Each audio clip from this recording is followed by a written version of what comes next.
Does it ever feel like you're a marketing professional just speaking into the void? But with LinkedIn ads, you can know you're reaching the right decision makers, a network of 130 million of them, in fact. You can even target buyers by job title, industry, company, seniority, skills, and did I say job title? See how you can avoid the void and reach the right buyers with LinkedIn ads. Spend $250 on your first campaign and get a free $250 credit for the next one. Get started at linkedin.com/campaign. Terms and conditions apply. Ford Blue Cruise hands-free highway driving takes the work out of being behind the wheel, allowing you to relax and reconnect, while also staying in control. Enjoy the drive in Blue Cruise-enabled vehicles like the F-150, Explorer, and Mustang Mach-E. Available feature on equipped vehicles. Terms apply. Does not replace safe driving. See Ford.com/Blue Cruise for more details. This is Optimal Relationships Daily. How can I identify and avoid men who don't know what they want? By Marc Katz of evanmarckatz.com. My ex and I dated for 2 years before we got engaged. When we met, I was 30 and he was 42. Neither one of us had been married before. In most of his previous relationships, I did notice that they ended after about 4 to 5 years. He said it was due to personality differences, or that he wasn't ready for marriage at that point in time. He also admitted to having cheated at the end of his last relationship because he knew things were coming to an end. Prior to our engagement, we discussed issues like finances, whether or not he wants kids, how many kids, etc. Fast forward to now, he ended the marriage by saying we are just so different and how he decided he doesn't want kids after all. I've been seeing an OBGYN specialist. About 5 months leading up to the divorce, I felt like he was turning into a different person. The tone he would use, the way he would glance at me, throwing tantrums at little things, etc. In the end, he said that he thought he was okay with the nature of our relationships and expectations until he wasn't okay with it. Yes, I know it sounds lame. I take responsibility for marrying the wrong guy and moving forward, and I want to avoid making the same mistake. What suggestions do you have for women to avoid men who don't really know what they want in life, yet pretend like they do? This was alarming to me, because I know other men who are like this too. They're friends who are married or in a committed relationship, but their attitudes are ambivalent. One even told me that he was unfaithful to his wife because he doesn't know what he wants, but doesn't want to divorce either. So my big question is, what kinds of warning signs should women pay attention to? In my case, I recall having a gut feeling that he doesn't respect me as much as I wanted, and whenever we have big arguments, he would always try to undermine my point of view. Anyways, hindsight is 20/20, so I'd love to hear your thoughts on this topic. Thank you. Janice. Thanks for your question, Janice. I feel deeply for you. My wife's first husband was a man who, after 5 years of dating, claimed to want to get married and be a father. But less than 1 year into marriage, he freaked out, said he wasn't ready for commitment, wasn't sure if he wanted kids, and cheated on her. Twice. They were divorced less than 2 years after getting married. His loss was my gain. Ironically, he ended up marrying the woman he cheated with, and had kids with her as well. I only mention this because it illustrates an important, if dispiriting, concept. Very often, people don't know what they want, and very often, people change their minds. You just happen to date men, but as a coach for women, I can't tell you how many times I've talked with a client who wasn't sure if she wanted to get married or just date for a while. Thus, confusion is not just for men, it's the human condition. Because answers to personal questions aren't as black and white as mathematical equations, we lurch through life, perpetually vacillating between different points of view, knowing that we're inconsistent, but still not being able to nail down a single perspective. On one hand, it can be considered admirable when people are open to new information that makes their point of view subject to growth and change. On the other, if you're the woman dating the man who doesn't know what he wants, it can only be terribly infuriating. Now, you're looking for a shortcut to avoid getting hurt. I get it.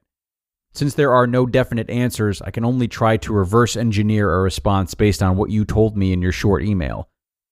Number 1, the right man takes responsibility for his mistakes and can specifically pinpoint where, when, why things went wrong in the past.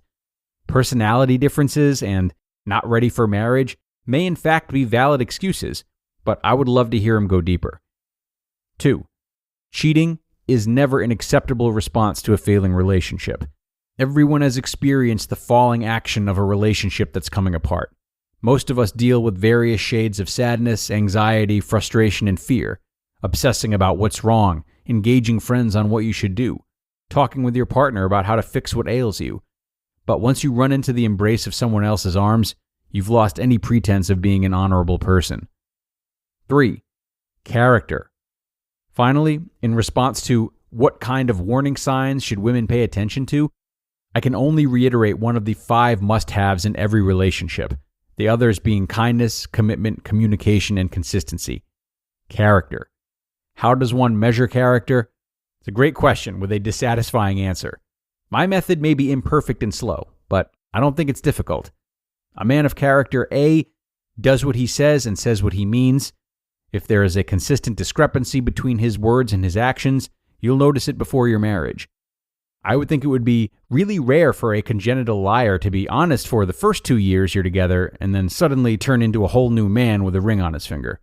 With my wife's ex, he had a history of being a fabulist, making up or enhancing stories at parties, and also being a Peter Pan who liked to go out 5 nights a week and sometimes forgot to pay the electric bill. In retrospect, when he got married, he was playing grown-up before he was ready to be a grown-up. Your guy had a history of bailing on relationships. You just didn't want his history to apply to you. B. Cares about your happiness and is not content when your needs are not being met. That doesn't mean he's perfect, intuits your every desire, and never does anything selfish. It means that if you've got a problem, he's got a problem, and he wants to be part of the solution. That's what it's like when you're a team. And C. Communicates his feelings and is open to the full expression of yours. If conversations make him uncomfortable and he can't discuss important topics without getting overheated or shutting down, he may be a good guy, but he'll be a terrible husband. There's more to character, of course, but that's a start. The good news is that most of these character-based traits are readily apparent in a pretty short period of time, like 2 to 3 months. So you don't have to waste 2 to 3 years on the wrong guy in the future. You just listened to the post titled, "How Can I Identify and Avoid Men Who Don't Know What They Want?" by Marc Katz of evanmarckatz.com. Go all in on fall with Abercrombie Kids.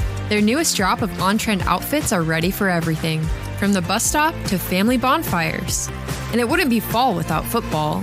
Gear up the kids with officially licensed NFL tees and sweatshirts. Shop Abercrombie Kids this season in the app, online, and in-store.